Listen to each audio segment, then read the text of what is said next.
vamos a pasar a ver el lupus eritematoso sistémico.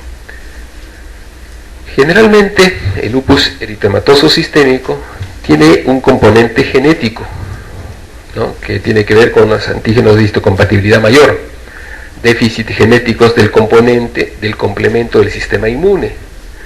Tiene una alta concordancia en los gemelos monocigóticos. Entre el 14 y 57% de los pacientes monocigóticos hacen la enfermedad. Del 5 al 12% de los pacientes pueden tener LES, aquellos que tienen el HLA.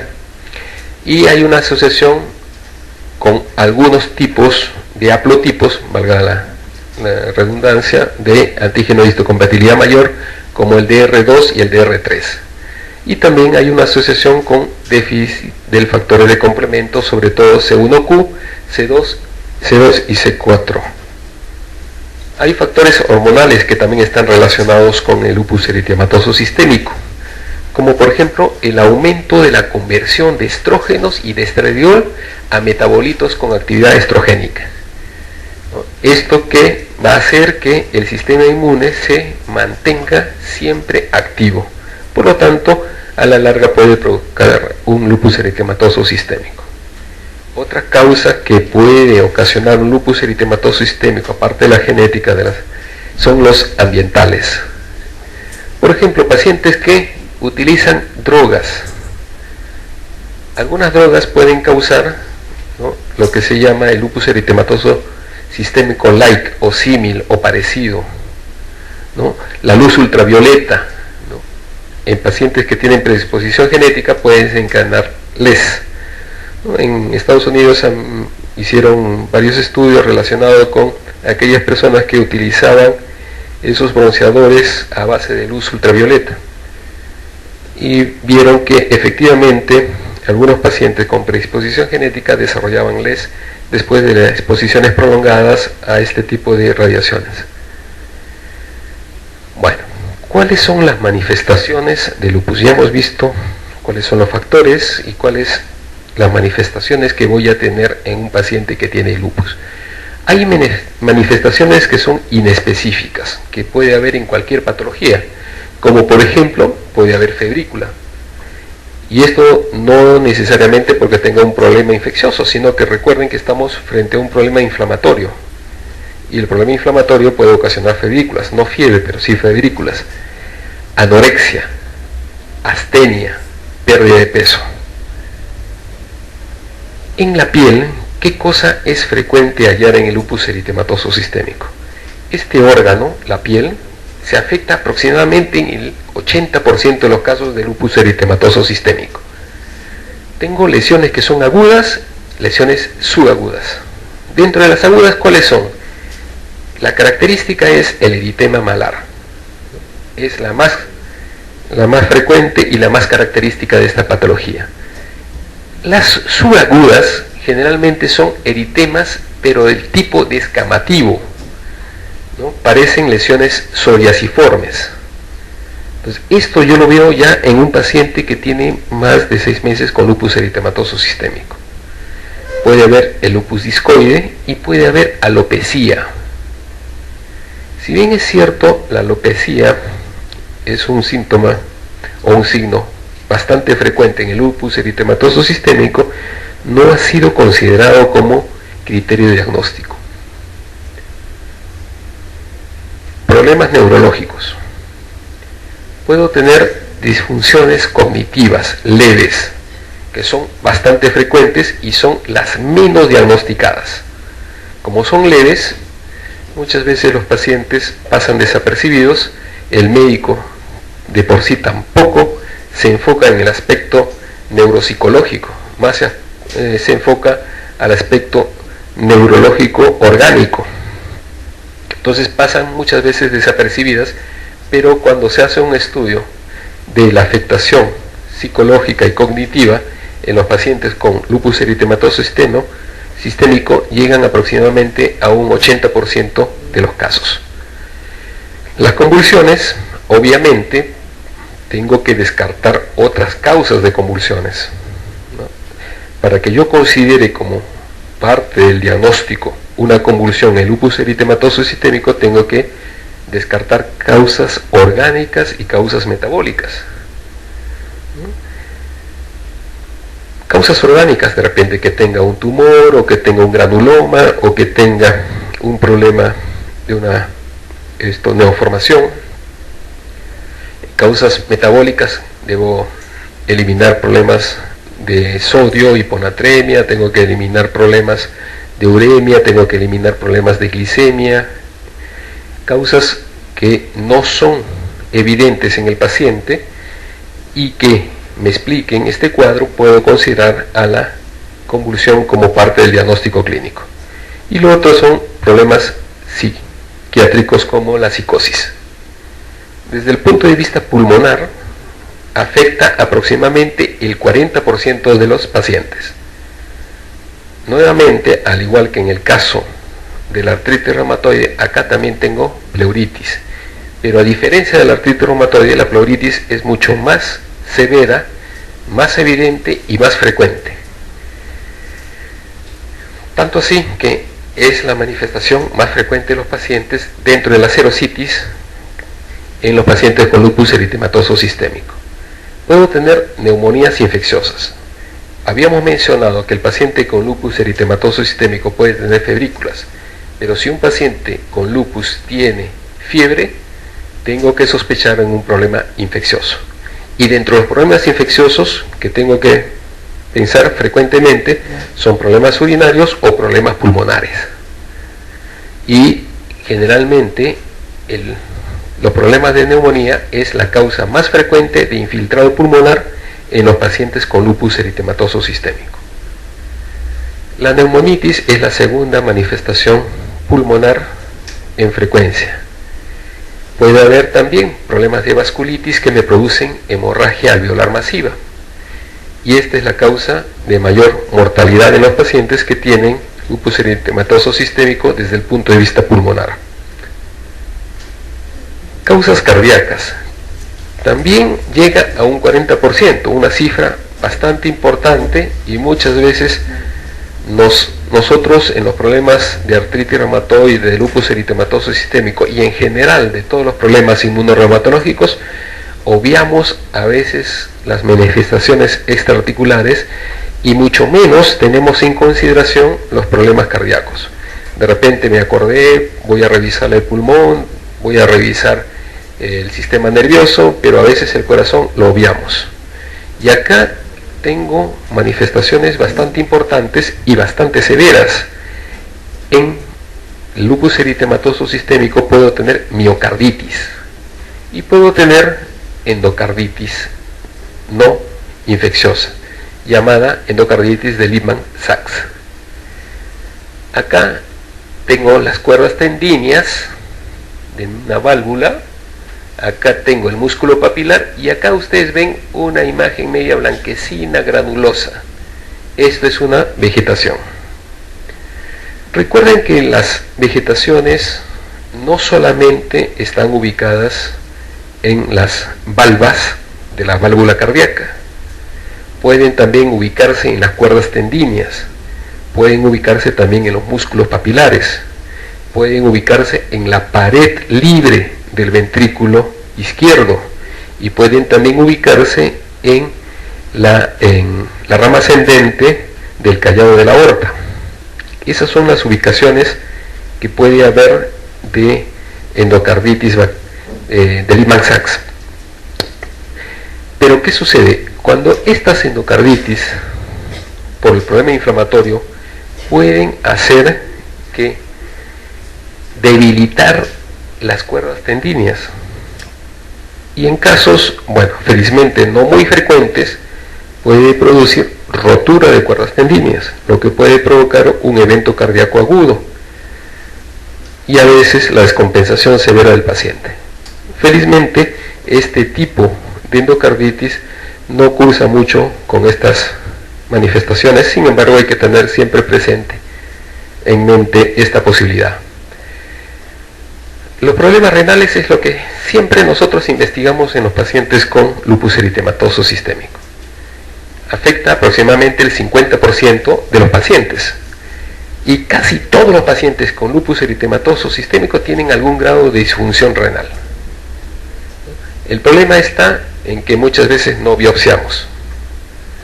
A veces las manifestaciones son subclínicas, las pasamos, pero si biopsiamos vamos a encontrar algún tipo de patología.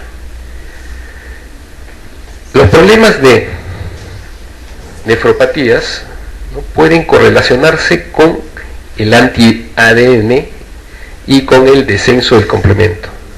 Si yo tengo un paciente con lupus y tiene anti-DNA y tiene complemento bajo, yo puedo sospechar sin necesidad de ver el examen de orina que ya tiene un problema renal.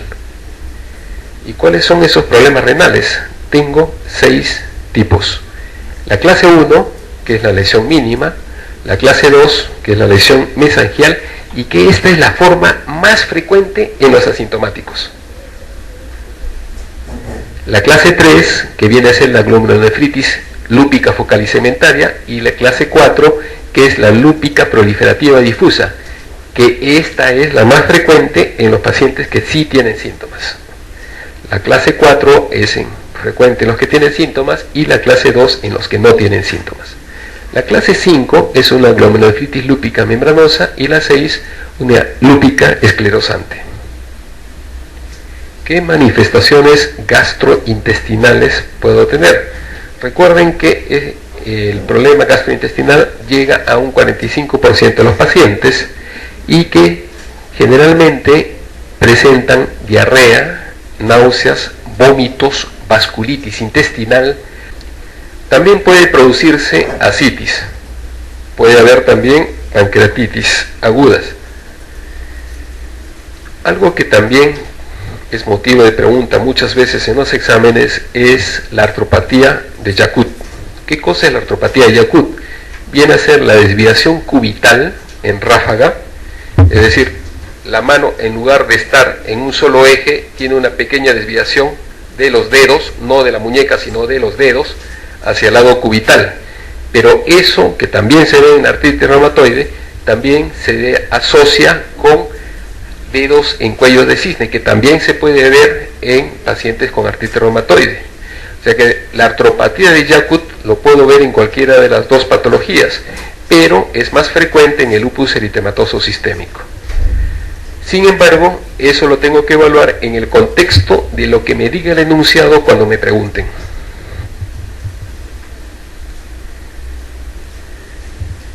¿Qué exámenes auxiliares debo de pedir a un paciente que tiene lupus eritematoso sistémico?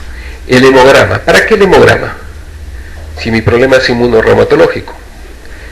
Porque voy a ver muchas veces leucopenia y linfopenia. Voy a ver anemias por enfermedad crónica.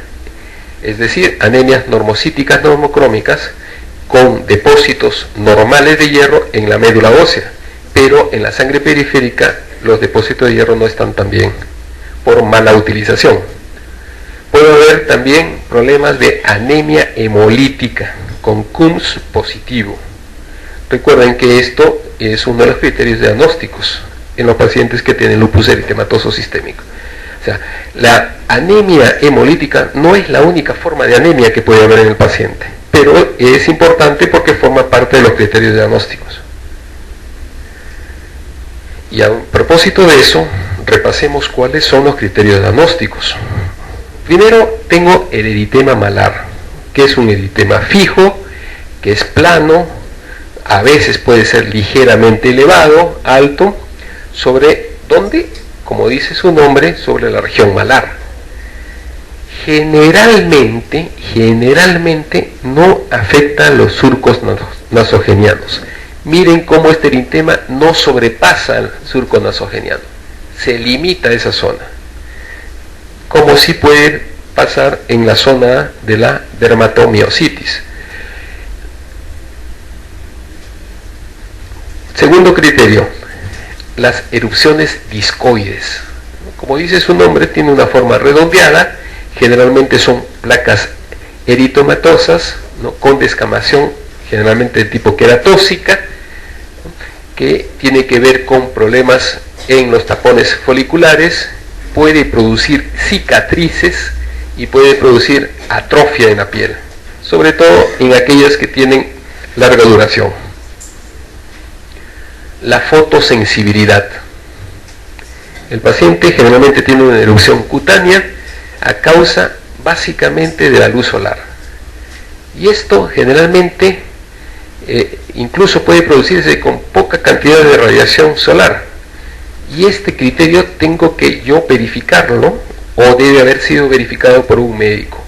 No vale aquí la opinión del paciente. El paciente dice, me puse roja, pero si un médico no lo ha verificado, o ustedes no lo han verificado, no puede ser considerado como un criterio diagnóstico. Tiene que haber la verificación de un médico. Las úlceras bucales, o úlceras orales, como quieran llamarlo, ¿no? A pesar de que su nombre se refiere a la boca, también puede haber úlceras nasofaringias. Generalmente estas úlceras son indoloras y también deben ser observadas por un médico. Recuerden que una úlcera oral no es una afta. La diferencia entre una afta y una úlcera oral es que el afta no deja cicatriz. La úlcera oral deja cicatriz. Así que, ojo, no confundan úlceras con las aftas. Yo debo tener acá úlceras, es decir, me deben dejar cicatriz. Entonces, por eso es que para este criterio nuevamente se pide que el médico es el que evalúe al paciente para ver si tiene úlceras. Obviamente, si no tiene úlceras, lo que buscaré son cicatrices.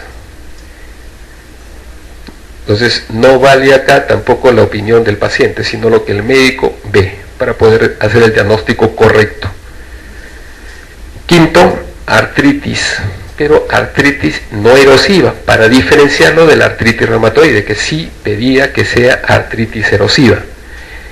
Esto generalmente debe afectar 2 o más articulaciones, a diferencia de la artritis que te pedía 3.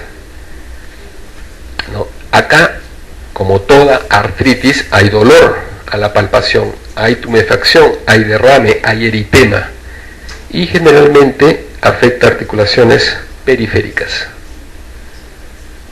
Sexto, serositis. Acá puede haber pleuritis, y el paciente, como en cualquier patología que tiene pleuritis, puede quejarse de dolor pleurítico, ¿no? Puede haber incluso a la auscultación frote, signos de derrame radiológico o clínico, dependiendo de la magnitud de la efusión pleural. Pero la serositis no solamente se enfoca a lo que es la pleura, sino también puede haber pericarditis.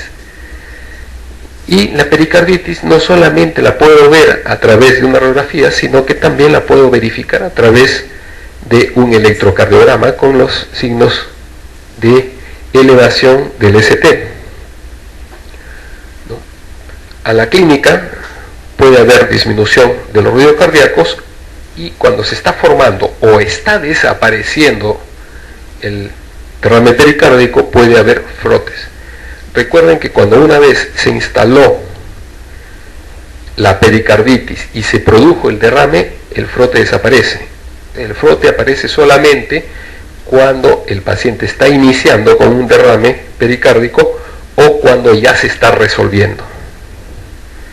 Recuerden también que no toda la pericarditis cursa con derrame, pero en los casos de lupus eritematoso sistémico, pericarditis y derrame. Por si acaso, no es sinónimo pericarditis con derrame pericárdico.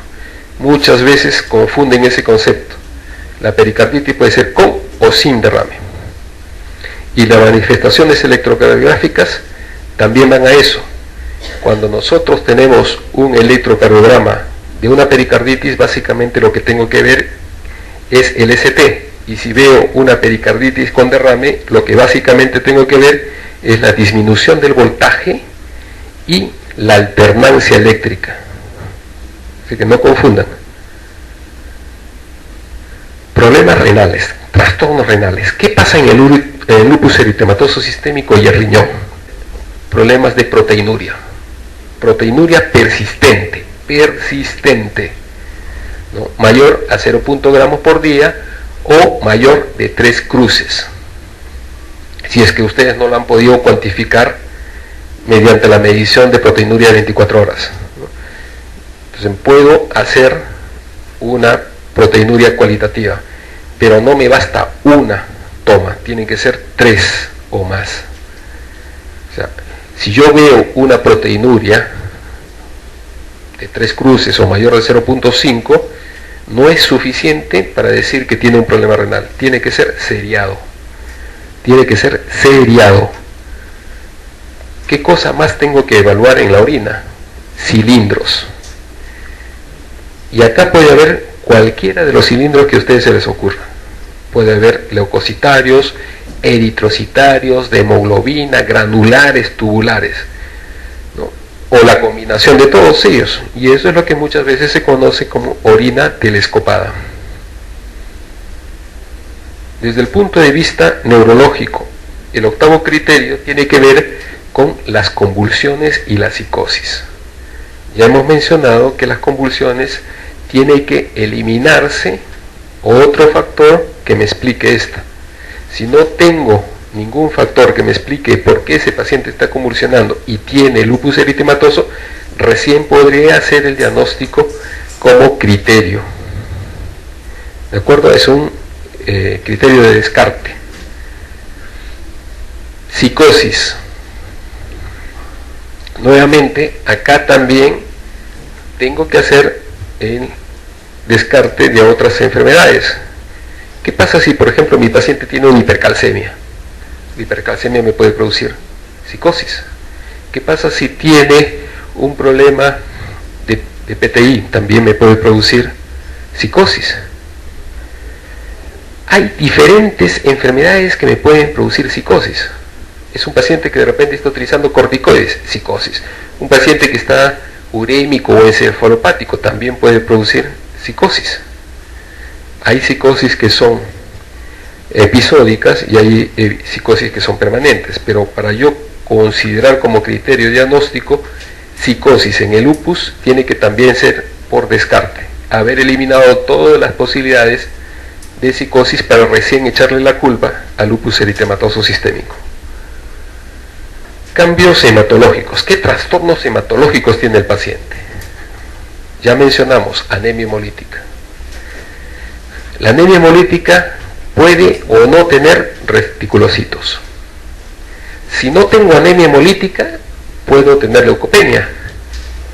Pero la leucopenia se define como una disminución de los glóbulos blancos por debajo de 4000. Nada de 4500, 4300, tiene que ser por debajo de 4000. Y esto también debe ser verificado, es decir, deben ser en 2 o más tomas, no basta uno. De repente es una laboratoritis, de repente la máquina no censó bien o no lo leyó bien el hematólogo, entonces tiene que ser verificado. Si no tengo anemia o no tengo leucopenia, puedo considerar la linfopenia, menor de 1500. Nuevamente acá tiene que ser verificado, es decir, en 2 o más muestras, no puede ser en una. Y por último, trombocitopenia, menor de 100.000. Nuevamente, este es un diagnóstico de descarte, tengo que eliminar cualquier fármaco que me produzca disminución de las plaquetas. Por si acaso, todos estos trastornos hematológicos son O. Es decir, basta con uno de estos. Si tengo 3, no voy a considerar como 3 criterios diagnósticos, solamente se considera como uno. Si tengo los 4, igualito se considera como uno. Son O. Décimo, los trastornos inmunitarios. Es decir, acá vienen los anticuerpos. Anti-DNA con titulación normal de anticuerpos contra el DNA nativo, el anti-SMIT, ¿no? O los hallazgos de anticuerpos antifosfolipídicos. Recuerden que los anticuerpos antifosfolipídicos, ¿no? Son varios. Tenemos, por ejemplo, la anticardiolipina. Si tengo un nivel elevado de anticardiolipina, ya sea IgG o IgM, puedo considerarlo como un criterio diagnóstico. Lo mismo para el anticoagulante lúpico, lo mismo para el VDRL. Pero tengan cuidado que si yo tengo un VDRL positivo, tengo que forzosamente hacer la prueba de FTA absorción para ver que no sea un problema de sífilis. Si tengo un paciente con VDRL positivo y FTA negativo, definitivamente eso sí puede considerarse como un marcador de síndrome antifosfolipídico en un paciente con lupus eritematoso sistémico. 11. Los anticuerpos antinucleares. Un título anormal de anticuerpos antinucleares por inmunofluorescencia o un análisis que equivalga a este, en cualquier momento, obviamente sin medicamentos, es considerado como criterio de lupus eritematoso sistémico. Y subrayo la parte de sin medicamentos. Recuerden que hay algunos medicamentos que me pueden producir un lupus-like, ¿no? Un síndrome parecido a lupus, e incluso con ANA. Por eso es que esto debe ser sin medicamentos. Bien, una vez hecho el repaso, tenemos acá algunas preguntas que nos han planteado y nos dicen: mujer de 25 años con edad de 25 años de edad con poliartralgias, examen físico, úlceras orales, eritema malar, derrame pleural. Los resultados de laboratorio muestran leucopenia, trombocitopenia, anemia, proteinuria, ANA positivo. El diagnóstico más probable es A. Lupus eritematoso sistémico, artritis reumatoide, dermatomiositis, polimiositis o síndrome de Sjögren. Obviamente es el lupus eritematoso sistémico. ¿Y por qué es el lupus eritematoso sistémico? Empecemos. Tengo un compromiso dérmico, ¿no? El compromiso dérmico está dado ¿por qué? Por las úlceras, el eritema. Tengo un compromiso pulmonar dado por el derrame, pero tengo un compromiso hematológico, tengo problemas de leucopenia, trombocitopenia, y tengo un compromiso inmunológico, ANA, es decir, esta es una enfermedad sistémica, ¿no es cierto? Entonces, por descarte, Sjögren es sistémico, ¿me produce esto? No. Polimiositis, tampoco. Dermatomiositis se enfoca más, tanto polimiositis como dermatomiositis se enfocan más a problemas dermatológicos y musculares, y desde el punto de vista neurológico, pero el resto nada. Artritis reumatoide, ¿será? Si bien es cierto, hemos mencionado que la artritis reumatoide también puede tener compromisos extraarticulares, no es frecuente que tenga abundante cantidad de derrame pleural, y no es frecuente, sobre todo que haya úlceras, ¿no? Y eritema malar. Entonces, por eso se descarta lo que es artritis reumatoide. Lo mismo la dermatomiositis, polimiositis y síndrome de Sjögren, que es más enfocado a la sequedad de las glándulas exocrinas. De los siguientes criterios diagnósticos, ¿cuál no es considerado como LES? Convulsiones, sedimento telescopado, anemia megaloblástica, ANA positivo y artritis no erosiva. Las convulsiones están presentes en el lupus, ya hemos mencionado en varias oportunidades de que sí, pero siempre y cuando se descarten otras causas de convulsiones. Pero acá nos dicen solamente convulsiones, por lo tanto sí es considerado como un criterio diagnóstico. Sedimento telescopado, ya hemos dicho que si hay cilindros y de diferentes tipos en los pacientes con lupus eritematoso sistémico, por lo tanto sí es un criterio diagnóstico. Recuerden que acá lo que nos están preguntando, ¿cuál no es? Entonces esta no es la respuesta, porque sí hay, en el lupus sí hay. Anemia megaloblástica, ¿se mencionó algo de anemia megaloblástica en los criterios diagnósticos? No. Lo que se mencionó era anemia hemolítica, ¿no es cierto? Entonces esto no es un criterio diagnóstico y sí es la respuesta correcta. ANA positivo sí hay en los pacientes con lupus eritematoso sistémico y forma parte de los criterios, y artritis no erosiva hemos mencionado que también es uno de los criterios diagnósticos. Por lo tanto, la respuesta correcta viene a ser la C.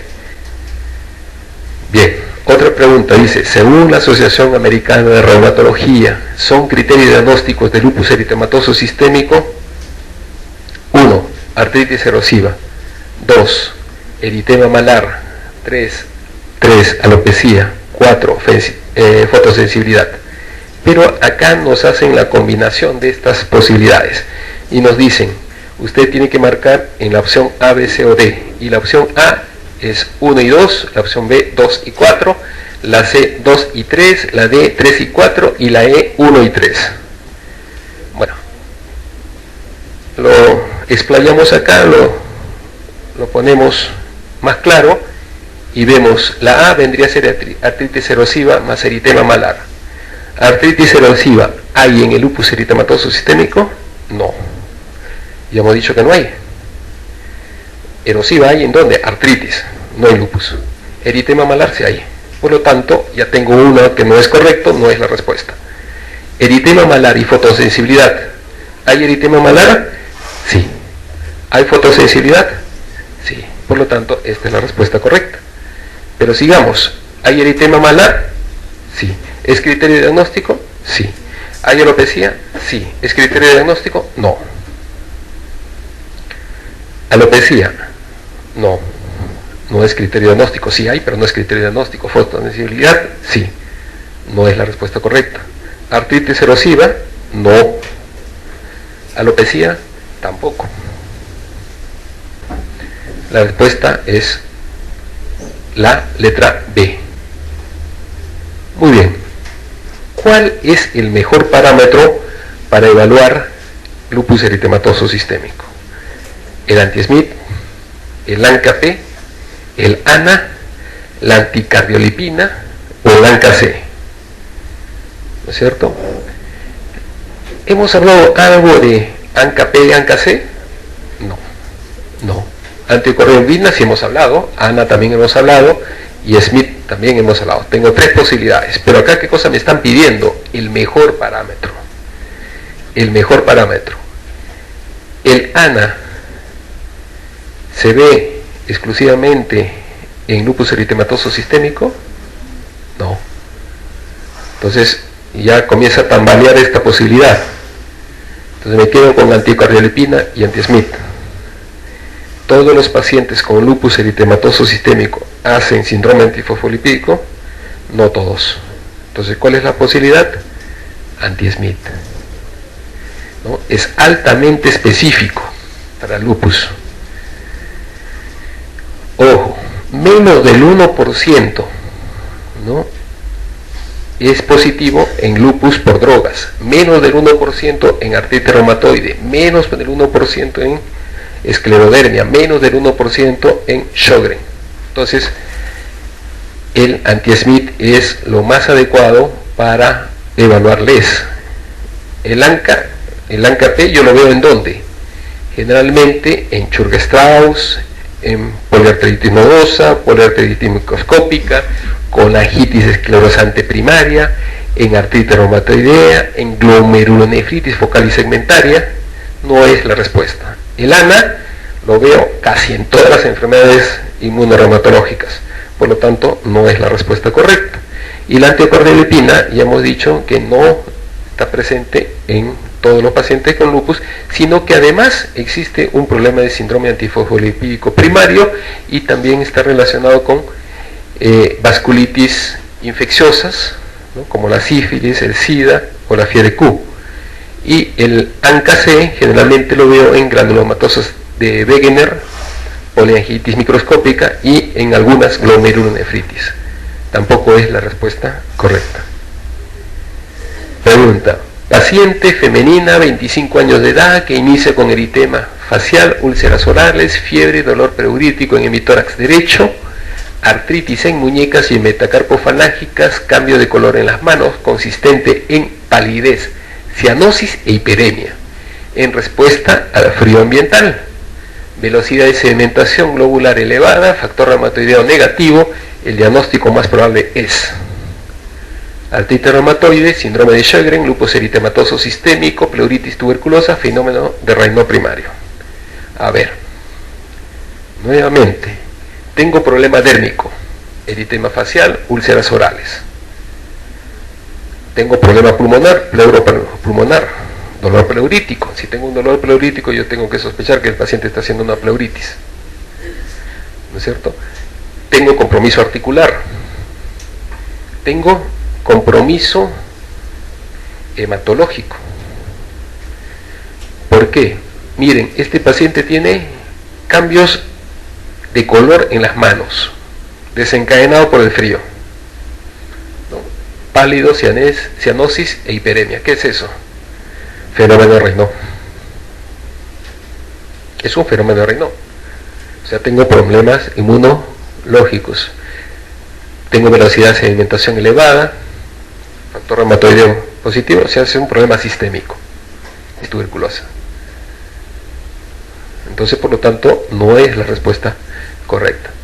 Cambios de color en las manos, respuesta al frío, fenómeno de Raynaud. Compromiso oral, pelular, articular, dérmico, fiebre, sistémico, ¿no? Entonces, artritis reumatoide sistémico, sí. Raynaud, sí. Factor reumatoideo positivo, sí. No es. Síndrome de Sjögren, sistémico, no. Raynaud, puede ser. No es la respuesta. Lupus eritematoso sistémico generalizada, esa es la respuesta. Pleuritis tuberculosa, sistémico, no. Raynaud, no. Factor reumatoideo positivo, sí. No es la respuesta. Y Raynaud primario, que no. Entonces, el lupus eritematoso sistémico es una enfermedad que generalmente agarra jóvenes, es sistémica, cursa con poliartritis, síndrome febril, se acompaña de compromiso mucocutáneo y serositis. No.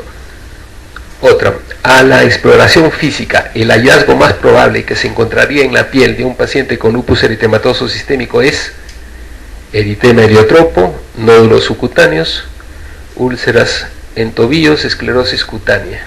Bueno, acá faltó la otra.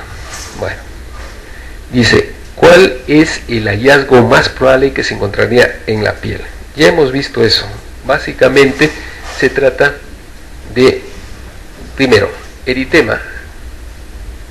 Ya hemos mencionado en diapositivas anteriores que el eritema facial no es exclusividad de lupus. Ya les he dicho que en la dermatomiositis se puede ver. Lo que sí, si me hubieran dicho que el eritema no sobrepasa el surco nasogeniano, sí hubiera sido más específico, como lo mencionamos en diapositivas atrás. El nódulo subcutáneo generalmente se ve en artritis reumatoidea. No hemos hablado en ningún momento de lupus eritematoso sistémico con nódulos reumatoides.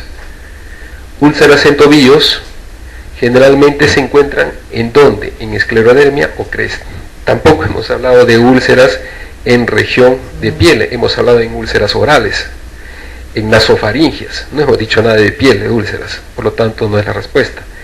Esclerosis cutánea, básicamente esto se debe a la dureza de la piel, ¿no?, que formaría parte de una enfermedad sistémica en todo caso, como la esclerodermia o algunos síndromes relacionados, pero no es la respuesta correcta. ¿Cuál sería la respuesta correcta? El exantema maculopapular en áreas expuestas al sol, ¿no?, que me da las famosas eritemas en ala de mariposa o heliotropo, ¿no? El examen de laboratorio de mayor utilidad en un paciente con lupus eritematoso sistémico es A. Complemento sérico, B. Pruebas de función hepática, C. Depuración de creatinina de 24 horas, D. Anticuerpos antinucleares por inmunofluorescencia, E. Antígeno HLA-DR4. Bien, acá hay un problema en el enunciado. ¿De utilidad para qué? ¿Para diagnóstico? ¿Para seguimiento? No sé qué es lo que han querido preguntar, pero hagamos algunas disquisiciones. Si yo me enfoco básicamente en el diagnóstico, el complemento sérico no me ayuda mucho, más bien me ayuda para ver si está activo la enfermedad o no. Las pruebas de función hepática solamente me interesarían para ver si tiene algún compromiso hepático en el marco de un paciente con lupus. La depuración de creatinina en orina de 24 horas, lo mismo, para ver si tiene algún compromiso, una manifestación tardía, ¿no es cierto? Una nefropatía de cualquiera de las 6 que hemos visto anteriormente. Anticuerpos antinucleares por inmunofluorescencia. Esto me serviría como posibilidad diagnóstica. Recuerden que si bien es cierto, hemos dicho que el anti-DNA es específico, la prueba de screening viene a ser el ANA. Y dentro de los criterios diagnósticos, ¿se acuerdan que decía ANA por método de inmunofluorescencia o su equivalente? Bueno, si es para diagnóstico, esta sería la respuesta. Y el antígeno DR4, bueno, hemos dicho que no es muy frecuente porque pueden haber otras variaciones. Entonces, si me piden seguimiento, podría ser cualquiera de las de arriba. Si me piden actividad, podría ser la A. Si me piden seguimiento para ver manifestaciones, puede ser la B o la C. Si me piden diagnóstico, podría ser la D. Entonces, acá la respuesta correcta, según ellos, es la D, anticuerpos antinucleares por inmunofluorescencia. Pero vuelvo a repetirles, no me especifican utilidad para qué.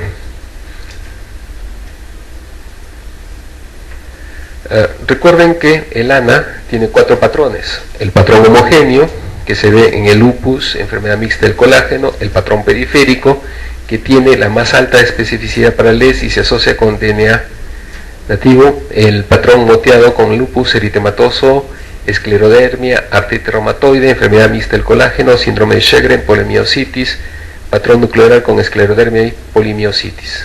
Acá tenemos algunas inmunofluorescencias con los patrones ya mencionados. Esto ya hemos mencionado.